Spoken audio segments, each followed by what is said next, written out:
Hello दोस्तों, स्वागत है आपका मेरे YouTube चैनल बोर्ड के बैंकिंग में। आज के वीडियो में 3 क्वेश्चन के माध्यम से हम आप सभी को समीकरण हल करना सिखाएंगे। तो चलिए हम आज का पहला प्रश्न देखते हैं। आज का मेरा पहला प्रश्न है 6x + 4 = 22। हम समीकरण सोल्व करने के लिए सबसे पहले चर और अचर को अलग करते हैं। चर क्या है? चर मीन्स वेरिएबल और अचर मीन्स नॉन वेरिएबल। वेरिएबल यहाँ पर क्या हुआ, जिसमें हमारा अल्फाबेट है, जैसे कि A, B, C, ... X, Y, Z, ये सब हमारे चर हुए। चर यानी कि वेरिएबल। ठीक है। अचर क्या है? अब हम ये जानेंगे। अचर में जिसका वैल्यू चेंज ना हो, यानी कि कांस्टेंट। जैसे कि मेरा यहाँ पर 4 का वैल्यू चेंज नहीं होगा, 22 का वैल्यू चेंज नहीं होगा, तो यानी कि काउंटिंग नंबर को हम अचर कह सकते हैं, कांस्टेंट कह सकते हैं। तो चलिए अब हम क्या करेंगे, इक्वेशन सोल्व करने के लिए सबसे पहले चर और अचर को एक साइड करेंगे और अचर को एक साइड। तो यहाँ पर मेरा इक्वेशन में चर कौन कौन सा है? मेरा यहाँ पर चर ये है और अचर ये है। तो हम चर को एक साइड करेंगे और अचर को एक साइड। हम यहाँ पर 6s को लेफ्ट साइड में लिख लेते हैं और 4 को अब हम राइट साइड में भेजेंगे।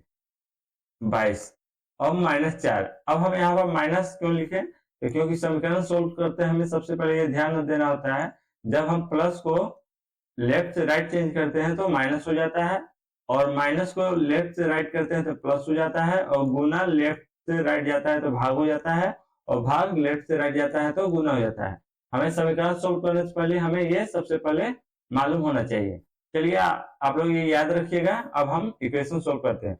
हम यहाँ पर 4 का साइन चेंज किया तो मेरा यहाँ पर प्लस का साइन था, तो ये जाकर माइनस हो गया। अब हम सिंपली यहाँ पर 6x = 22 में से 4 जाएगा तो कितना बचेगा? 18। अब यहाँ पर मेरा क्या है? ये 6x है। 6x यानी कि 6 × x है और = 18। अब मेरा यहाँ पर x है, यहाँ पर क्या था? गुना, साइड चेंज करता है तो भाग में चेंज हो जाता है। x = 18/6। यहाँ पर मेरा आंसर हो गया 3। तो चलिए अब हम देखते हैं दूसरा क्वेश्चन। मेरा दूसरा क्वेश्चन है 8x + 6 = 5x + 15। तो यहाँ पर हमें सेम रूल फॉलो करना है। पहले चर को एक साइड करना है, यानी कि वेरिएबल को एक साइड करना है, और कांस्टेंट को एक साइड करना है। तो चलिए हम यहाँ पर सबसे पहले यहाँ पर मेरा वेरिएबल कौन सा हो गया? मेरा वेरिएबल 8x हो गया और 5x हो गया, और कांस्टेंट मेरा कौन सा हो गया? 6 और 15। तो अब हम क्या करेंगे, सबसे पहले वेरिएबल को एक साइड करेंगे और नॉन वेरिएबल को एक साइड करेंगे, यानी कि कांस्टेंट को एक साइड करेंगे। तो चलिए हम करते हैं। मेरा यहाँ पर 8x है, 8x रहेगा, और यहाँ पर मेरा क्या है? यहाँ पर ये 5x प्लस में है, क्योंकि यहाँ पर प्लस का ही साइन होता है, तो इसको हम साइड लेफ्ट, राइट से लेफ्ट भी लाएंगे तो सेम रूल फॉलो होगा। यहाँ पर प्लस है तो हम इसको माइनस में हो जाएगा, तो यहाँ पर -5x होगा, और यहाँ पर ये प्लस इधर जाएगा तो 15 में से 6 अब घट जाएगा, तो यहाँ पे ये हो जाएगा। अब ये रूल आपको याद होना चाहिए कि प्लस साइड चेंज करने पर माइनस होता है, माइनस साइड चेंज करने पर प्लस होता है, गुना साइड चेंज करने पर भाग होता है, और भाग साइड चेंज करने पर गुना होता है। आपको ये याद रखना होगा, तभी आपसे समीकरण सोल्व होगा। चलिए अब हम इस इक्वेशन को सिंपली सोल्व कर देते हैं।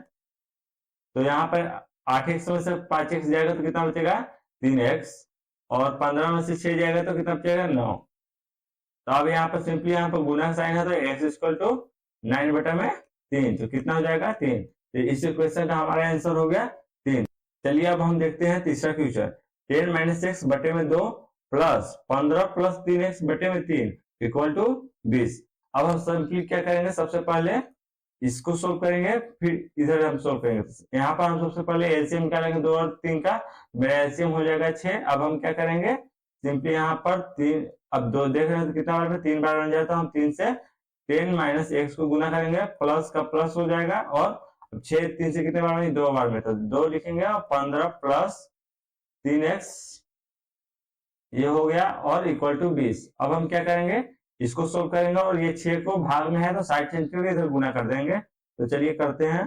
तो यहाँ पर 60, यहाँ पर 3 से गुणा करते हैं 30 माइनस 3x प्लस 15 दूना 30 प्लस 3 दूना 6, 6x और इधर हो जाएगा 20 गुने 6। अब हम सिंपली इस इक्वेशन को सोल्व कर देंगे तो यहाँ 30 और प्लस 30 कितना हो जाएगा 60 और 60 लिख लिए और माइनस 3x और प्लस 6x तो कितना हो जाएगा प्लस 3x और यहाँ पर 20 गुने 6 कितना हो जाएगा 120। अब हम क्या करेंगे simply the 3x equal to 120 minus 60। अब यहाँ पर हमारा क्या हो जाएगा, यहाँ पर इक्वल का साइन नहीं होता इसलिए हम लोग यहाँ पे एरो देंगे और यहाँ पर मेरा क्या हो गया x इक्वल टू यहाँ पर 120 में से 60 जाएगा तो 60 बचेगा, 60 बटा में 3 तो मेरा आंसर हो गया कितना 20।